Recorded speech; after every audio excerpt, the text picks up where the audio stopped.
Last week we visited with Chris Brock at Brock's Flowers here in Stillwater and learned how to make tabletop decorations for Christmas and door swags.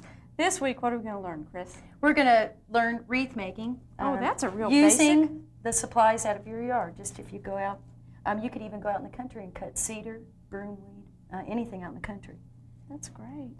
Now this is a real basic item. A lot of you might want to put on your front door or hang over your fireplace or whatever. So how do we get started, Chris? Okay, very simple.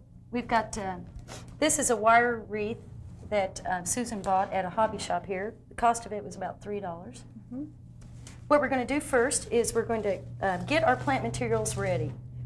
We never use a large stem of the greenery simply because we don't want the stem to show. So we're just going to go through and cut out nice pieces of greenery. Now that's good to know, because I would always assume that you just take a long branch and bend it around and make a wreath, but you take a lot of small pieces. No, this is not bendable. Sure. If anything, it's a little bit unattractive. It will show up. This is Scotch pine that you're working with right here. We can even use that little clump. Okay. What we're going to do is we're just going to layer the materials on here. I like to get them in groups. I like to use a different, I'm using it's coarse pine here, and then I'm using a softer cedar there. That's a nice combination. Here's another piece of that clump of Scotch pine. Okay, and you've got your wire all ready to go, Then I've got right? my wire, which I'm using a number 20 Florist wire. It's a nice thick wire. And that's something that homeowners could buy themselves at a hobby store Or you can use baling wire, any type of wire, picture hanging wire.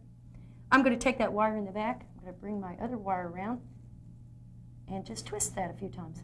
You want to be sure to take the wire that you have used, the end of the wire, and poke it back into the wreath so you won't cut up your woodwork or anything. Okay. And then we're just going to wrap that around. And these wire wreaths are great because you can just hang onto that wire and turn it over. And then you can reuse it in the spring for spring arrangements too. Now to get a little bit more interest in here, we're going to slip a piece of boxwood in. A few pieces of our boxwood. Well, the boxwood, I think, gives it a nice change of texture, so it's a real deep green. And I like to use the different colors of green. This is, and of course, this is much paler green. Yeah. And we're going to take our wire again and just do the same thing, just wrap around. I'm going to catch that wire back here, being sure to put that sharp point into the wreath, and then just wrap it around again.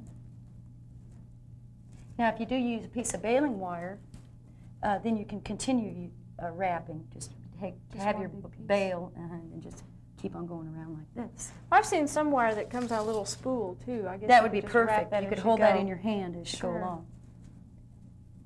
Now, this is a nice piece, too. It's got a nice thick stem on it, again. So I'm just going to kind of tuck that in. I always like to tuck the end of the stems into the ones that I've just put on there. That way it hides the end of that stem also. And then we'll put a little piece of boxwood on top of that.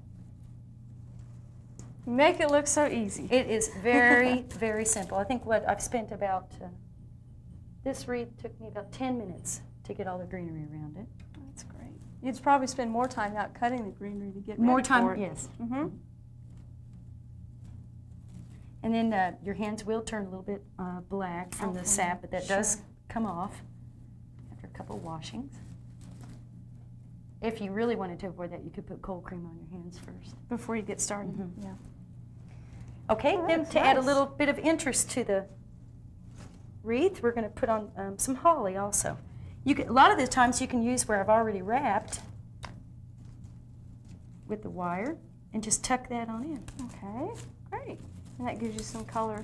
Gives us a little bit of added color. I do like to bring some of the leaves through and hide that wire as much as possible. If they don't have holly berries available, they could use pyracantha and I guess nandina. Pyracantha, nandina. Okay. They work real good. Right. What do you do with the hairspray? Okay, a lot of people complain about the berries falling off after they've had their wreath a few weeks. So I'm just going to hit that with a little bit of hairspray.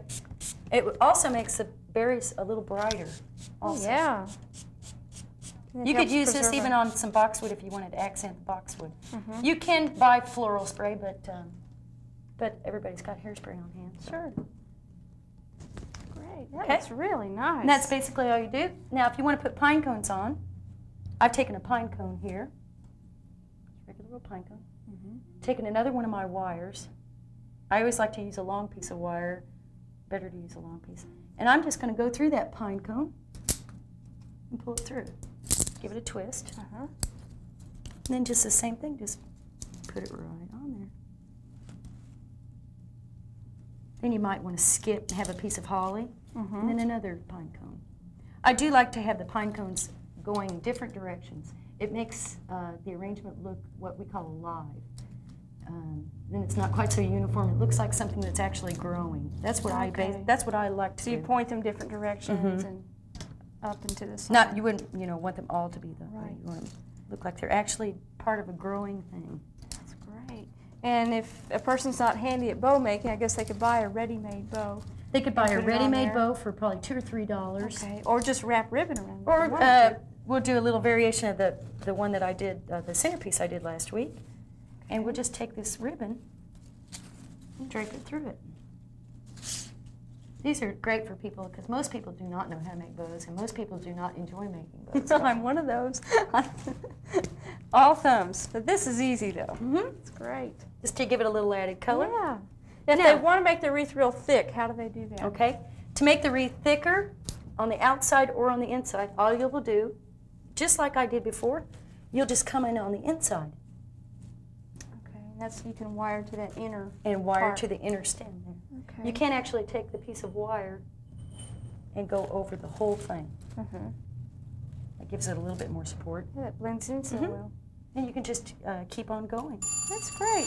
Here, just keep adding, and it will make your wreath thicker.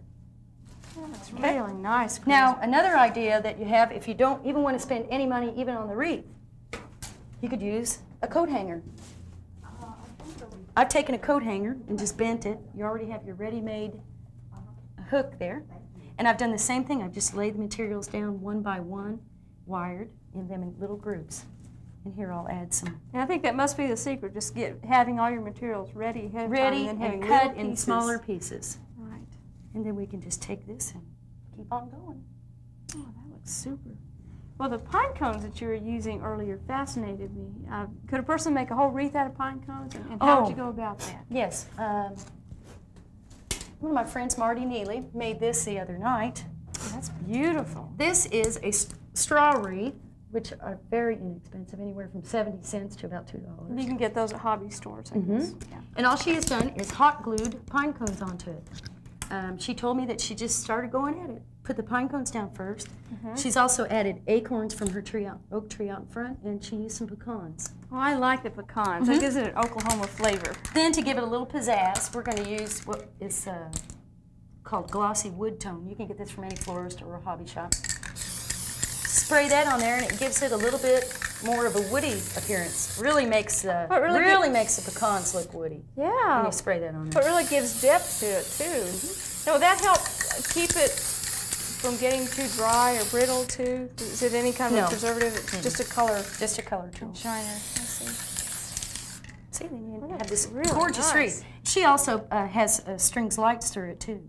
Just little white twinkle lights. But you would want to do that after you hot glue the pine cones on. Yeah. Well, Chris, thanks so much. I think any of you could go out now and make a wreath for your own front door.